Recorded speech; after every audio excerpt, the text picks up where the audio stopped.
বাংলাদেশের ইতিহাসে এই প্রথম পদে থাকা কোন সেনা প্রধান দাঁড়িয়ে রাখলেন এবং এই গেটআপ পড়েছেন, যা নিয়ে সেনাবাহিনীর প্রোটোকল লঙ্ঘন হয়েছে বলেও অনেকে বলছেন। এবং এই আমিও আজকে আরেকটি আমার নিজের ভিডিওতেও আমি সেটা নিয়ে একটু বিশ্লেষণ করেছি। কিন্তু আমার চেয়ে অনেক বেশি পর্যবেক্ষণ আছে যার, যেমন একজন অতিথি আছেন আমার সঙ্গে, তিনি হচ্ছেন যুক্তরাষ্ট্রের সাংবাদিক দস্তগীর জাহাঙ্গীর। আমি আপনাদের দর্শক যারা আছেন আপনাদের জন্যই আমি তাকে রিকোয়েস্ট করেছি, তিনি ব্যস্ততার মধ্যে আমাকে সময় দিয়েছেন। তার কি বিশ্লেষণ সেনাপ্রধানের নতুন গেটআপ নিয়ে, সেটি আমি আপনাদেরকে শোনাতে চাই। দর্শকের জাহাঙ্গীর, আমি আপনাকে কৃতজ্ঞতা জানাচ্ছি আমাকে সময় দেওয়ার জন্য। আশা করি ভালো আছেন আপনি। অসংখ্য ধন্যবাদ তৌফিক মারুফ, আপনার জানালে আবারও আমাকে আমন্ত্রণ জানানোর জন্য, এবং সময় আপনার সাথে আমি কথা বলে আমিও শিখি, আমার কাছে যে তথ্যগুলো থাকে সেটাও শেয়ার করি আপনার দর্শক শ্রোতাদের জন্য। আপনাকে অসংখ্য ধন্যবাদ। আমি যেটা জানছিলাম এবং আমি দেখছিলাম যে আপনার ফেসবুকেও আপনি স্ট্যাটাস দিয়েছেন, আরো অনেকেই দিয়েছেন, তো সেনাবাহিনীর প্রধানের এই নতুন লুক বা যেটা আপনি এত আলোচনা কি আছে, কেন এত আলোচনা, এর ভিতরে কিছু আছে কিনা আপনার মতো করে যদি আপনি একটু বিশ্লেষণ করেন। যে কথাটা আপনি এখন বললেন সেটা কিন্তু আমারই মানসিক একটা প্রশ্ন ছিল যে তাকে তো আর আমাদের কোনো ধরনের পরীক্ষাগারে নেওয়ার প্রয়োজন নেই যে এটা মৃত সৈনিক, মানে সে মৃত সৈনিক ওই অর্থে বলছি যে এটা স্বাধীনতার পক্ষের নয়, বাংলাদেশের পক্ষের নয়। এবং 5ই অগস্টের মূল সেনা বা মূল যে মাস্টার মাইন্ড যেটা বলছিল অন্যজনকে, আসলে তার সেসবগুলো ফেক। মূল মাস্টার মাইন্ড বা মূল খেলোয়াড় যদি বলেন, এটা হলো এই ব্যক্তি। এখন ওনার গেট আপ নিয়ে আমরা অনেক আলাদা, যেটা আসলে শুনতে চান সেটা আসলে এই পরিবর্তন বাংলাদেশের প্রচলিত সশস্ত্র বাহিনীর কোন ধরনের নিয়ম নীতি বা আইন লঙ্ঘন করলো কিনা, সে বিষয়ে আমি আমাকে ক্লিয়ার করে রাখি।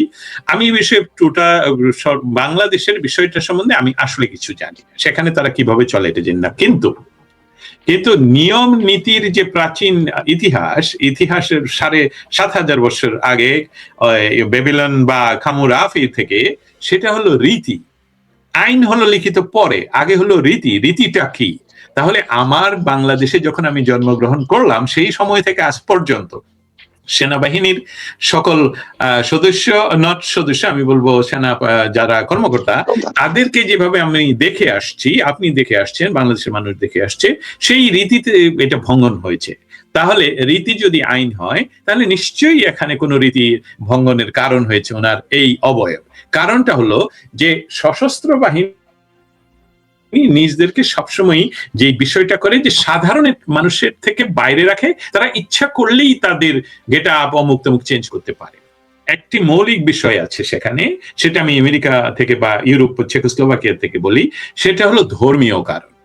আপনি ধর্মীয় কারণের কোনো যদি থাকে, সেই রীতি তারা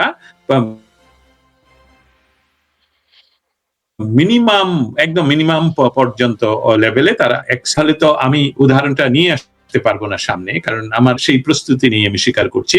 কিন্তু বিষয়টা হলো, মনে করুন আপনি আপনার ধর্মীয় কোনো রীতিতে আপনাকে টুপি পড়তে হয়, এবং টুপি পড়তে গিয়ে তার যদি সশস্ত্র বাহিনীর অন্যান্য কোনো নিয়ম নীতি এবং সিকিউরিটি, মূলত সিকিউরিটি যদি ভঙ্গ না হয়, তাহলে স্পেশাল পারমিশন, যেটা ধর্মীয় কারণে স্পেশাল পারমিশন হতে পারে। তাহলে আমরা চলে আসি এখন ওয়াকার সাহেবের কাছে। ওয়াকার সাহেবের আগে বাংলাদেশের কোন সেনাপ্রধান বা অন্য কোনো অফিসারগণকে ধর্মীয় রীতি অনুসারেও দেখা যায়নি টুপি পড়তে বা এই ধরনের দাড়ি বা অবয়ব যেভাবে পরিবর্তিত করেছেন। কারণ হলো কি, তাহলে ওই যে সেনার যে রীতি, যে সবাইকে ফিট থাকতে হবে, সবাইকে পরিষ্কার থাকতে হবে, সবাইকে রেডি টু ফাইট থাকতে হবে, সেটা থেকে দেখা যাচ্ছে যে না, উনি চলে গেছেন অবাস্তব বা পরলৌকিক জীবনের কাছে। যদি আমরা এইভাবে বলি, অনেকেই বলবেন না দাঁড়িয়ে রাখলেই কি এটা ধর্মীয় হয়ে গেল? যদি না হয় তাহলে তো রীতি ভঙ্গ হলো। আমি কি যুক্তিটা বুঝাতে পারলাম? যদি এটা ধর্মীয় কারণে না হয়ে থাকে, একটু ইন্টারাপ্ট করি আপনার আলোচনার সুবিধার্থে। সেটা হচ্ছে, আমি এটাই জানি এবং ঘাটাঘাটিও করেছি, বাংলাদেশ সেনাবাহিনীর প্রোটোকল অনুযায়ী, বিধি অনুযায়ী, যদি কেউ দাড়ি রাখতে চান, অবশ্যই অথরিটির লিখিত, মৌখিক না, লিখিত পারমিশন লাগবে। এবং সেই দাড়ি হতে হবে, যদি কেউ দাড়ি রাখেন, কোনো স্টাইলিশ দাড়ি থাকতে পারবে না, স্টাইলিশ কাট দেওয়া যাবে না। সেটি তাহলে ধর্মের আদলে, যে অর্থাৎ সোজা কথা লম্বা দাড়ি রাখতে হবে। কিন্তু আমরা তো ওনাকে দেখলাম যে স্টাইলিশ দাড়ি। আবার এখন ওনার অথরিটি হচ্ছেন দুজন, প্রধানমন্ত্রী এবং রাষ্ট্রপতি। তো উনি কি লিখিত অনুমতি নিয়ে দাঁড়িয়ে রেখেছেন কিনা, এই প্রশ্নটিও কিন্তু আসছে। আশা করি আপনারা এখন একটু বলতে আরো সুবিধা হতে পারে।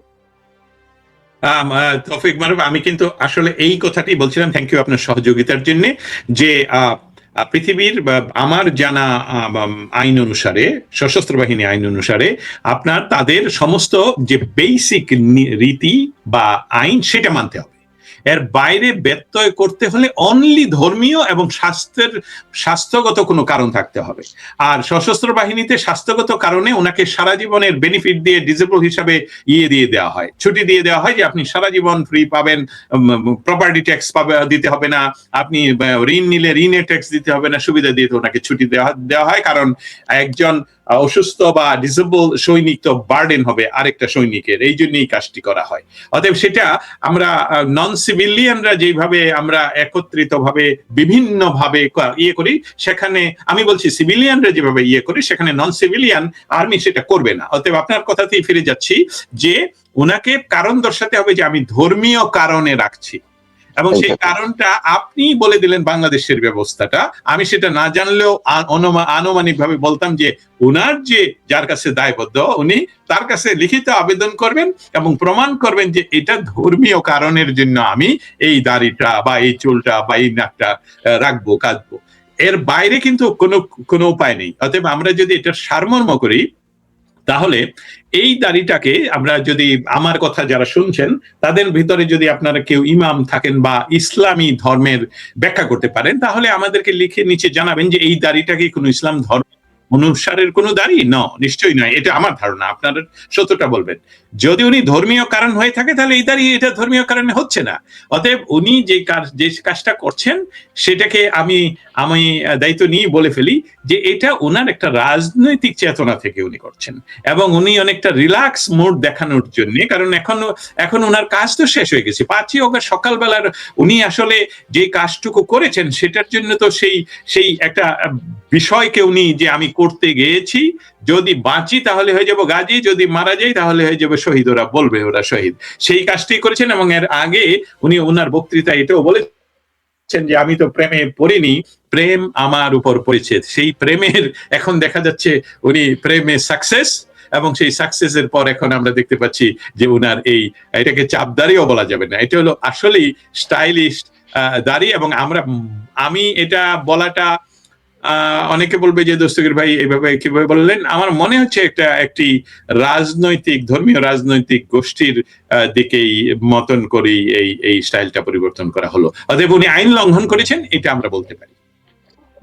আমি আর তো কেউ কেউ বলছেন, এবং আমার নিজের অভিমত, আমি আমার যে ভিডিওতে আমি সেটি লাইভ করে আমি গতকালকে বাংলাদেশ সময় হিসেবে গতকালকে আমি যেটি বলেছি, এবং আমার কাছে মনে হয়েছে যে তিনি কি কোনো প্রায়, আপনি যেটা বলছেন এটার উল্টা দিকেরটা আমি একটু ভাবছি, যে উনি কি আসলে, আপনি যেটা, যে স্বস্তির জায়গা থেকে নাকি কোনো প্রায়শ্চিত্তর জায়গা থেকে। আমরা তো জানি বা দেখি ধর্মের পরিবর্তনটা এমন একটা সময় আছে মানুষের মধ্যে, যদি কোনো অনুতাপ বা বোধ এর পরিবর্তন আসে, প্রায়শ্চিত্তের বোধ আসে, তখন মানুষ হঠাৎ করে, যেহেতু উনি আগে দাঁড়িয়ে রাখেননি, হঠাৎ করে হজে গেলেন এবং হঠাৎ করেই দাঁড়িয়ে রাখলেন।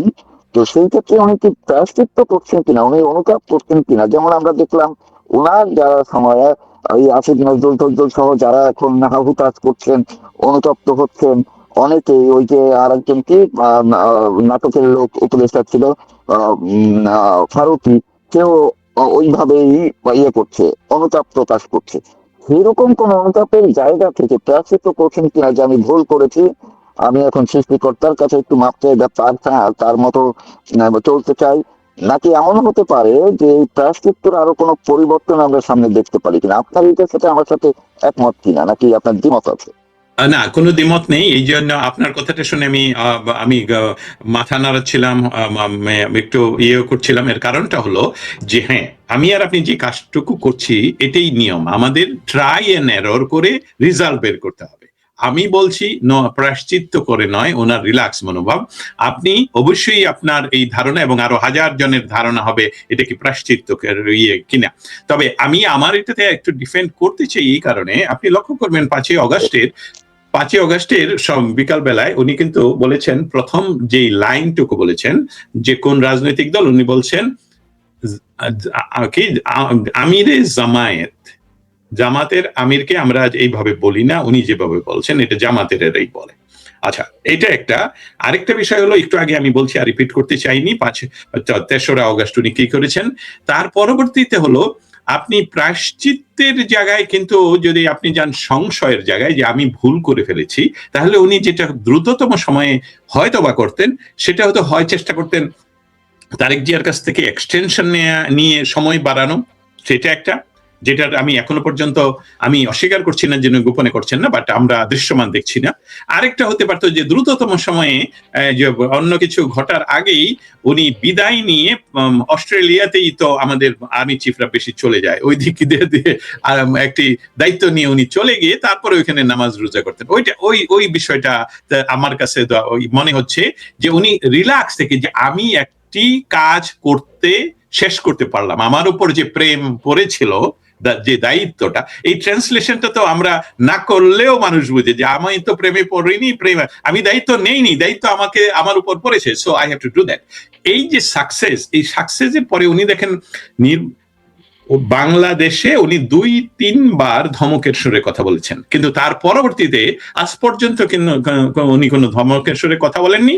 এবং একটা নির্বাচিত সরকারকে পাহারা দেওয়ার জন্য এখনো পর্যন্ত রাস্তায় আর্মি থাকতে হবে, এটা তো বাংলাদেশে এটা অভ্যস্ত না, পৃথিবীর কোথাও অভ্যস্ত নয়। অতএব সার্বিকভাবে আমি বলবো, আপনি যে চিন্তাটা করছেন, আই টেক ইট, ওটা ট্রাই করার জন্য, এরর খুঁজে বের করার জন্য।